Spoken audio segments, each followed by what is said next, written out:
The Niger Delta region produces most of the oil wealth for Nigeria, about 90% of the national income. But the region faces many challenges such as administrative neglect, crumbling infrastructures, high unemployment, poverty, and endemic conflict.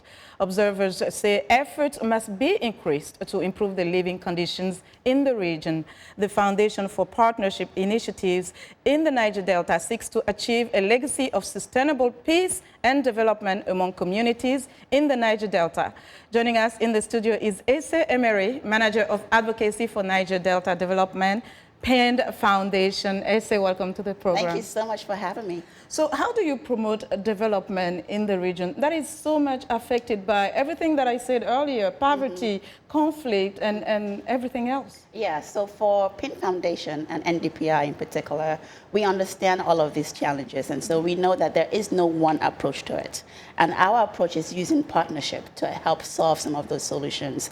It's going through sort of self-discovery with government agencies, government representatives, CSOs, private sector, and local communities as well, to come up with solutions that are homegrown to addressing a lot of the solutions. We know that we don't have the answers alone, and so that's why we try to and emphasize on our partnership model to address these issues. What are some of those solutions specifically? So specifically with PIND Foundation, we work under 4 specific programs. Our economic development program has 4, we work on value chains, palm oil, cassava, and our aquaculture programs. These are economic programs to help increase the economic stability within the region, teaching around best practices on aquaculture, teaching around best practices on cassava, and then demoing these and piloting them across the 9 states in the region.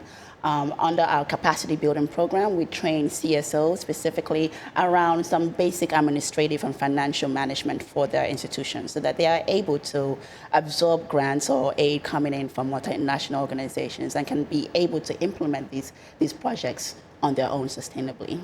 But there are some people who believe that organizations, international organizations, even local organizations have tried. There have been many attempts of developing the Niger Delta region, but yet the situation is still dire. What are you doing different? One of the things that we're doing different is not coming in with the answers. So we are insisting that the answers are actually homegrown with our partners and with our communities.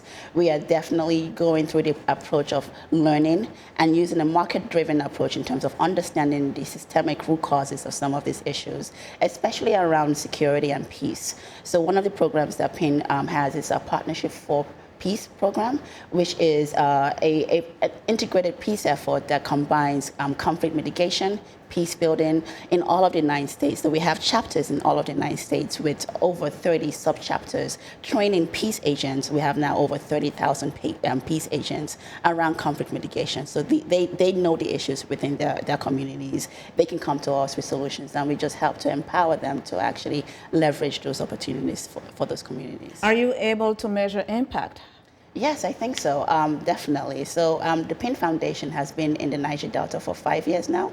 And 5 years is not a long time. We're still relatively new within the development scene. But in those 5 years, I think we have been able to record peace, especially in the regions. I know this past presidential election and the state government elections, violence was not as high as it has been in the previous elections. And I think we can attribute some of the success to that from a lot of our... And quickly, you're having the Niger Delta Development Forum. Quickly, what is this about? Yes, sure. The Niger Delta Development Forum is part of our advocacy strategy and efforts in highlighting issues within the Niger Delta, actually stimulating dialogue to bring investments into the region. There are people who are working and living in the region, and so we want to definitely promote investments into the region. So we had the Washington, D.C. forum was just held yesterday, where we brought together private sector investors, CSOs, and government officials as well to actually talk systematically about how do we attract investment into the region. We'll follow this conversation up in 2 weeks with another Niger Delta Development Forum, which will be hosted in Asaba, Delta State, which is one of the oil regions, to also continue this conversation about investments for the region. And we'll continue the conversation, indeed. Thank you so much. Thank you for having me on here. And that was Ese Emerhi. She is Manager of Advocacy for Niger Delta Development, PIND Foundation.